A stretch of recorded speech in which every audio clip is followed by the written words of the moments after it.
Salut à tous, mon bureau Linux. Aujourd'hui, on va voir la distribution, la KOS, qui est une distribution avec un bureau KDE allégé. Donc, on va voir qu'est-ce qu'elle demande comme ressources, etc. Donc, l'idée, c'est de fournir une distribution donc en publication continue, donc en rolling release. Donc ils partent de zéro. C'est une distribution indépendante. Donc, ils se focalisent sur le bureau KDE Plasma, tout ce qui est toolkit Qt et l'architecture 64 bits.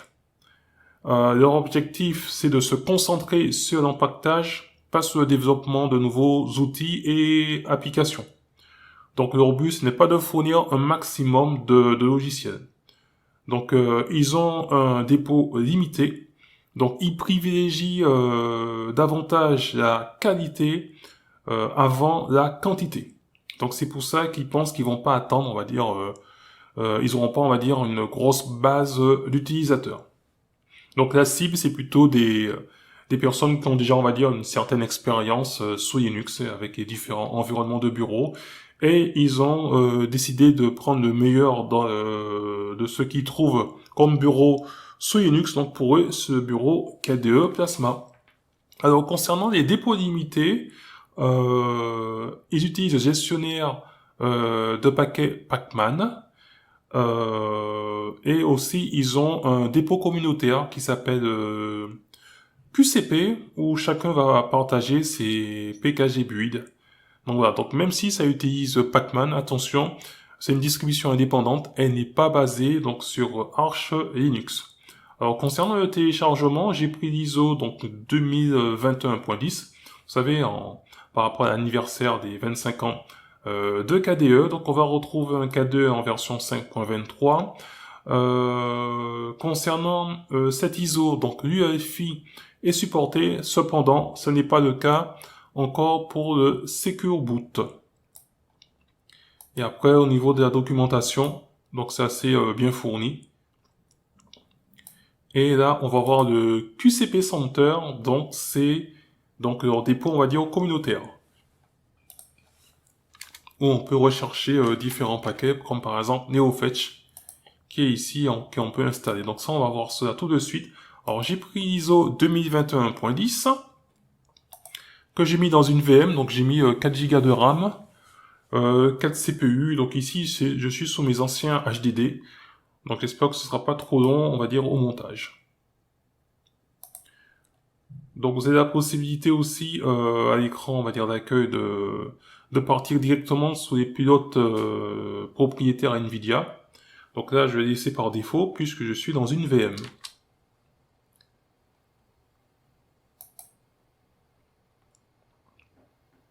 Donc la KOS, distribution en rolling release, focus sur le bureau KDE Plasma, seulement en version 64 bits. Le gestionnaire de paquets, c'est Pacman. Ils ont aussi un dépôt communautaire où ils partagent leur PKG build, donc le QCP. Donc on va bientôt arriver donc sur le bureau KDE Plasma en version donc 5.23. Donc là on y arrive, on a une petite animation.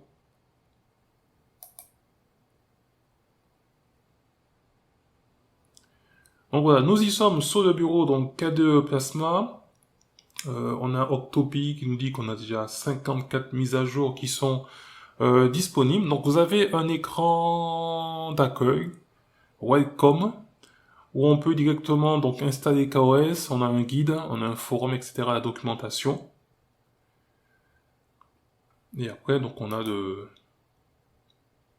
les différentes applications. Donc là, la barre de menu, elle est sur la droite. Donc lorsqu'on a l'habitude d'utiliser une barre de menu qui est située autrement, c'est vrai que ça peut être un petit peu, pas déroutant, mais faut simplement prendre l'habitude. Et puis puisqu'on est sur KDE, tout est personnalisable à souhait. Donc on peut très bien la changer de place. Donc je vais installer directement cette KOS et puis on va revenir dans tout ce qui est menu après. Donc on a un installateur qui est Calamares, le fuseau horaire, et on va maintenant donc partir, on est sur le français, Donc ici, LibreOffice est déjà, on va dire, installé de base. Il y a possibilité de ne pas installer de suite LibreOffice. On va effacer le disque. Et par défaut, donc là, donc il n'y a pas de ext4 pour le fichier. Donc là, on va partir système de fichiers en XFS. Suivant, concernant le boot, donc système des boot, il y a la possibilité aussi d'avoir quelque chose de plus ancien, donc le refind. Donc je laisse par défaut sur le système des boot. Donc là, l'utilisateur et le petit mot de passe. Donc là, lorsqu'on tape le mot de passe, les lettres apparaissent brièvement. Et on va mettre un petit mot de passe route.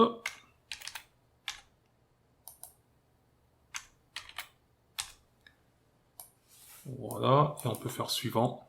Donc là, on a un petit récapitulatif avant l'installation sur le disque dur. Il est, on va dire, 18h27, on va commencer l'installation de cette KOS. Sur un disque HDD, on verra bien combien de temps que ça prend.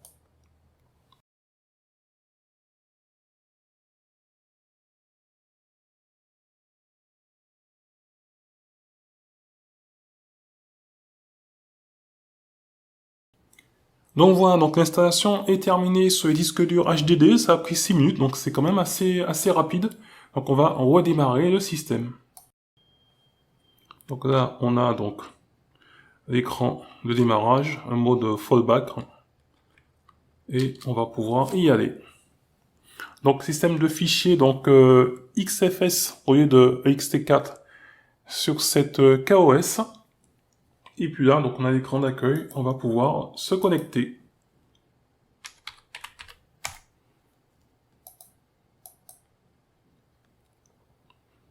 Donc premier démarrage du bureau KDE avec une petite animation. Et donc on retrouve Octopi, on a l'écran de bienvenue qui s'appelle maintenant CroSO. Et puis après on a toutes les infos concernant donc cette KOS. Et puis on va dire qu'on a des accès rapides, on va dire au thème plasma, aux décorations de la fenêtre, etc. Je suppose que c'est ça, ouais, on a des accès rapides à différentes fonctions sur le bureau K2 Plasma, donc ça c'est assez pratique. Pareil pour la configuration de l'écran, vous pouvez y aller directement. Donc là, on était dans la partie, je pense, personnalisation. On a tout ce qui concerne les paquets. Donc vous avez ici un groupe de paquets. Donc, navigateur web dans lequel on va retrouver Firefox, Google Chrome, etc. Donc soit on passe par ici, ou soit je pense qu'on peut passer par Octopi. Donc on retrouve tout ce qui concerne le client mail. Ici ce sera éditeur vidéo.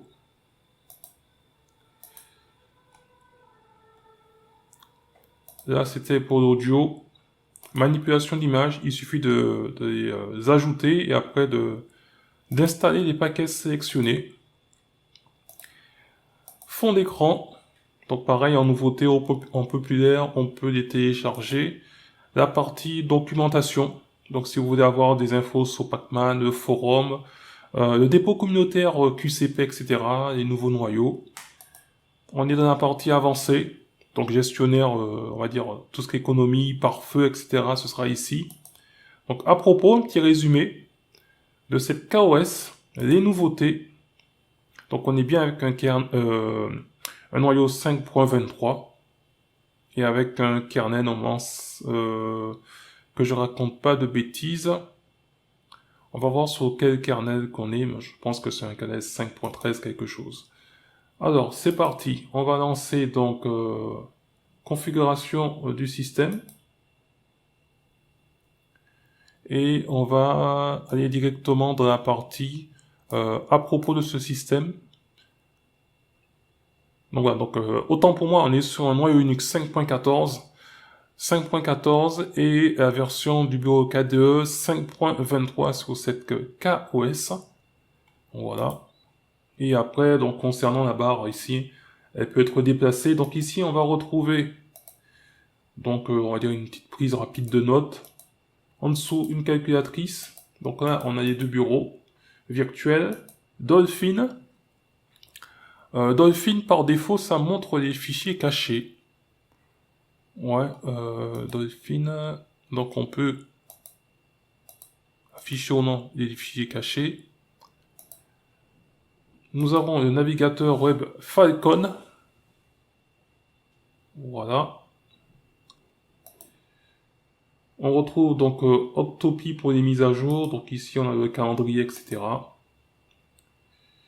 Ah, on dirait que j'ai un petit smiley qui n'était pas content. Donc c'est au niveau de Falcon. On va pas s'embêter, il y a les mises à jour qui arrivent. Donc on a 54 paquets et on voit que le système va passer aussi en version K2 Plasma en 5.23.1, qui est la dernière mise à jour qui est sortie. Bah nickel!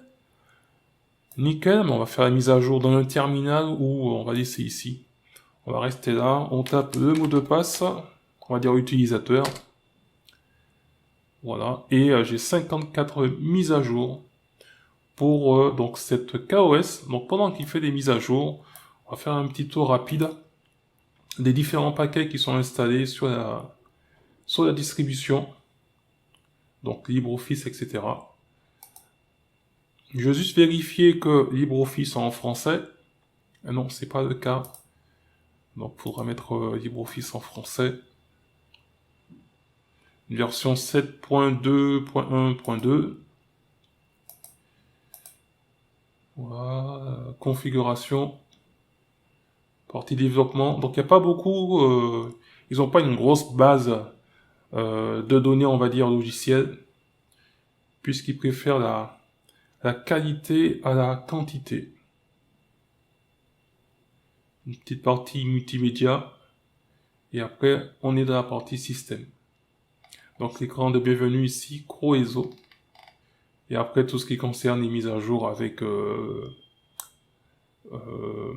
Octopi, etc. Donc ça utilise Pacman. Donc on pourra faire aussi les mises à jour à travers le terminal ou installer des paquets. Donc, moi j'aime bien l'interface graphique. Donc voilà, donc cette KOS. Alors, pendant qu'il fait la mise à jour, on va regarder tout ce qui concerne le fond d'écran. Voilà. Tiens, voyons voir celui-ci. Ok. Hop là. Ah non, c'est pas ça, je me suis trompé avec... Il y a un petit bug avec, on dirait, Falcon. On va voir si la mise à jour propose Falcon. Pour voir si ça corrige ce petit bug. Et là, c'est au niveau des images. Je vais prendre celle-ci. Et ça devrait être OK. On va profiter pour voir...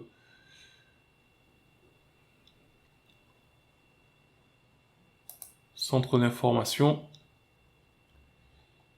Je crois que je me suis trompé d'application.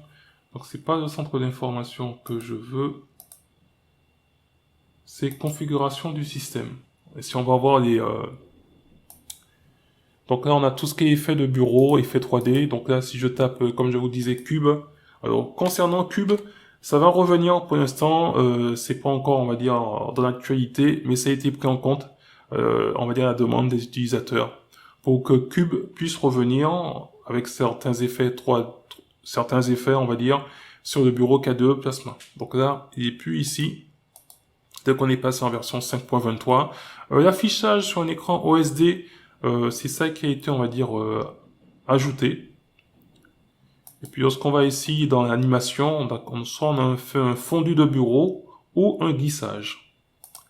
Voilà. Donc du coup, maintenant, on va passer directement dans l'apparence et voir donc les icônes qui sont utilisées, Midna. Voilà, donc c'est pas prise par défaut. Donc on a aussi cette couleur personnalisée, 10 couleurs personnalisées qu'on peut aussi mettre maintenant dans KDE avec cette version 5.23.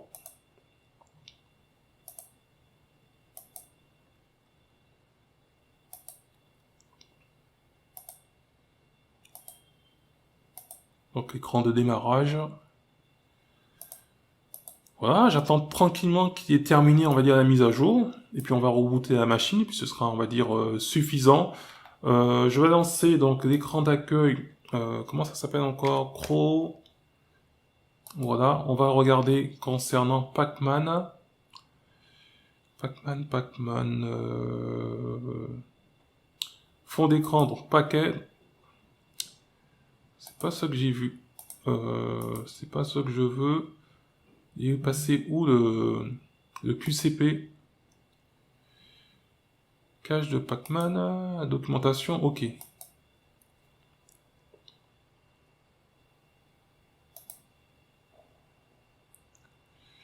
Donc on va dans tout ce qui est QCP et on va taper NeoFetch. Voilà, donc là je peux installer ici NeoFetch en partant du dépôt communautaire, donc avec un PKG build. Donc on a c'est pas ce que je veux comme image. On va cliquer sur NeoFetch. Et en cliquant sur NeoFetch, donc on a le descriptif du paquet. Et il y a une commande qu'on va mettre directement dans le terminal. On va faire un copier-coller. On va copier la commande et puis on va lancer cette commande dans une console pour pour installer, on va dire, NeoFetch en utilisant donc le dépôt communautaire. Bon, en espérant que ça passe pas doublon avec Octopi et qu'il pousse pas, on va dire, une gueulante. Voilà.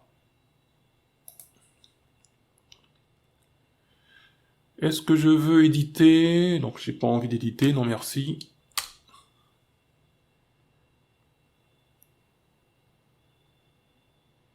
Donc là c'est en train de construire des paquets. Octopi, lui, il a bientôt terminé. Voilà, il me dit que Pac-Man est en cours d'utilisation. Donc c'est pour cela que la construction du PKG build est pour l'instant à l'arrêt.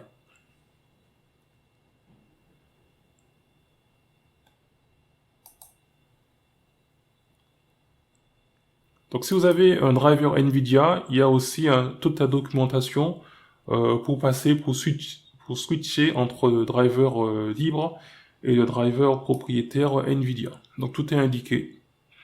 Si vous voulez aussi impacter des paquets avec QCP, tout ça aussi c'est expliqué dans la documentation. On va dire que même s'il n'y a pas beaucoup de paquets, il y a une bonne documentation pour cette distribution KOS. Vous avez aussi le guide de Pac-Man, les différents bugs, comment faire pour les remonter, etc. Voilà, donc du coup, je vais patienter tranquillement le temps qu'il installe, on va dire, les autres paquets. Donc je mettrai sûrement la vidéo, on va dire, en mode accéléré. J'ai pas trop de choses à dire concernant cette distribution.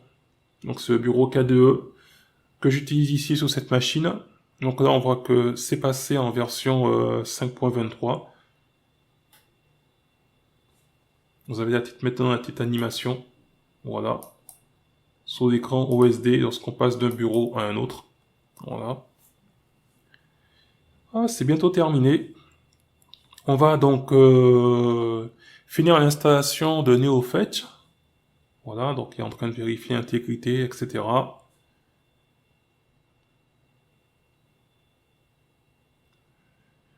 LibreOffice, j'ai pas pensé à regarder concernant les paquets, donc on va vérifier ça rapidement. Pour LibreOffice, on a quelques warnings.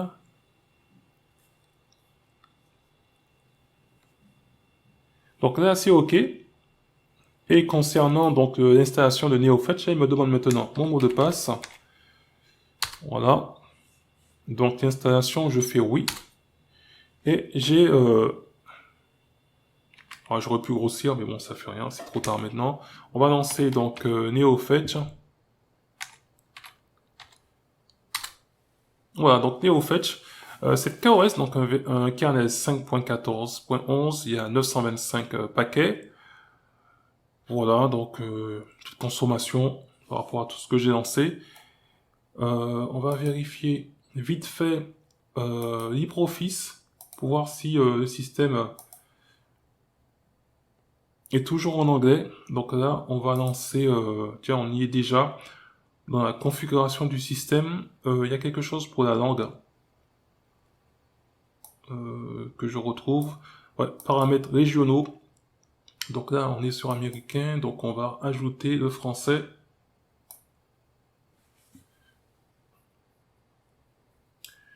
Mon petit français, où tu es? Voilà.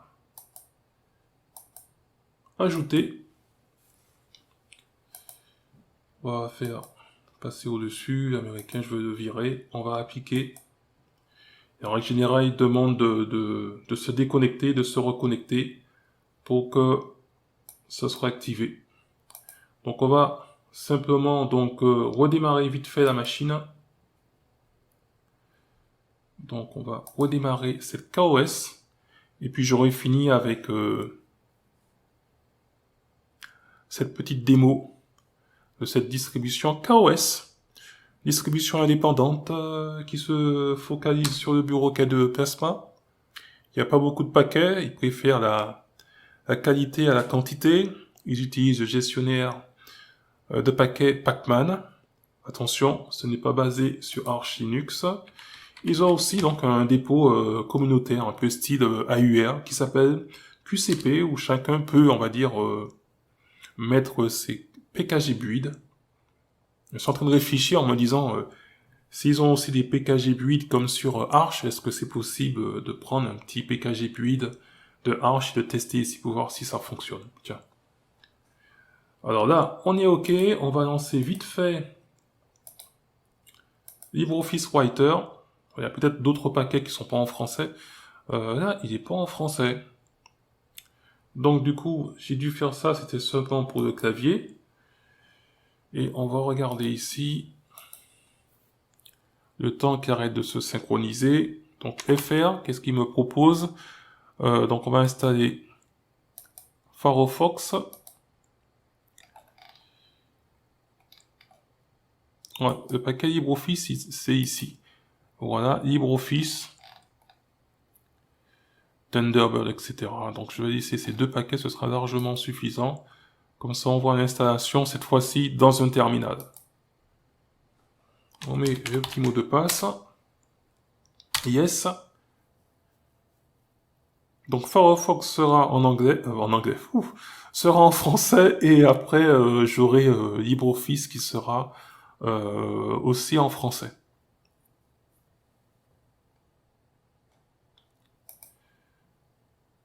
Je retourne à la configuration du système pour voir si j'ai pas oublié quelque chose avec les langues.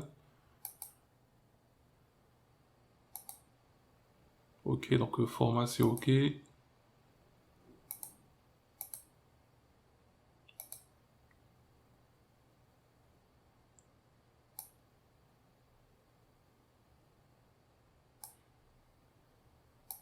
Donc à propos, donc on a bien maintenant la version 5.23.1 de KDE.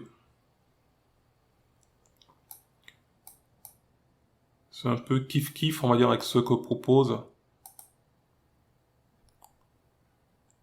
APC Linux OS. Donc on va donc à propos, voilà, à peu près 5.23.1, 5.87 pour le FrameRocks, la version de Qt pareil. Ok.